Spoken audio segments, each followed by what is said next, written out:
ఏపీలో కూటమి పాలనలో అంబేద్కర్ రాసిన రాజ్యాంగాన్ని పక్కన పెట్టారని, రెడ్ బుక్ రాజ్యాంగం అమలు చేస్తున్నారని మాజీ మంత్రి గుడివాడ అమర్నాథ్ విమర్శించారు. వైఎస్ఆర్సీపీ కార్యాలయాలను ఏపీ ప్రభుత్వం టార్గెట్ చేయడంపై శనివారం ఉదయం విశాఖలో ఆయన మీడియాతో మాట్లాడారు. ఏపీలో కూటమి సర్కార్ సాగిస్తున్న పాలన దేనికి సంకేతం? కోర్టు ప్రొసీడింగ్లో ఉండగానే తాడేపల్లి కేంద్ర కార్యాలయాన్ని నేలమట్టం చేశారు. పైగా చేసిందంతా చేస్తూ అసెంబ్లీలో నీతులు మాట్లాడుతున్నారు. ప్రభుత్వంలో ఉన్నామని ఏదైనా చేస్తామంటే పద్ధతి కాదు.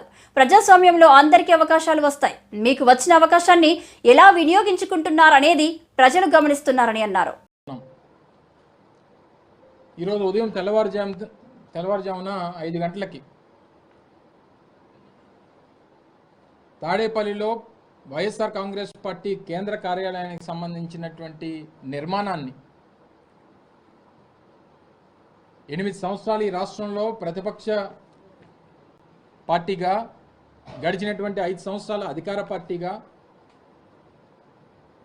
దాదాపు 13 సంవత్సరాలు చరిత్ర కలిగినటువంటి వైఎస్ఆర్ కాంగ్రెస్ పార్టీకి చెందినటువంటి కార్యాలయాన్ని ఏ రకంగా పూర్తిగా నేలమట్టం చేశారో అనేటువంటిది ఈరోజు తెల్లవారుజామున మనం చూసాం. మీరు కూడా మీ దృష్టి కూడా అదంతా కూడా వచ్చింది. దాని మీద కోర్టుకు వెళ్ళి కోర్టులో ఇంకా ప్రొసీడింగ్స్ జరుగుతుండగానే హై హ్యాండెడ్గా ఏ రకంగా కార్యాలయాన్ని పూర్తిగా 2 అంతస్తులు నిర్మించినటువంటి కార్యాలయాన్ని ఏ రకంగా నేలమట్టం చేశారు అన్నటువంటిది చూసాం.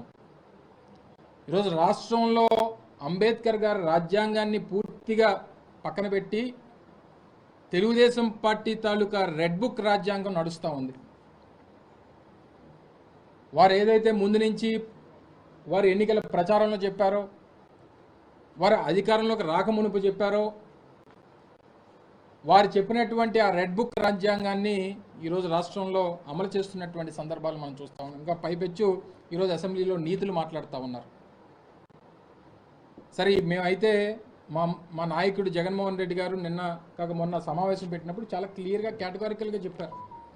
6 నెలల పాటు వారికి హనీమూన్ పీరియడ్ అనేటువంటిది నడుస్తూ ఉంది. సహజంగా ఒక అధికారంలోకి వచ్చినటువంటి రాజకీయ పార్టీకి, అధికారంలోకి వచ్చినటువంటి ఆ పార్టీకి సమయం ఇవ్వాల్సిన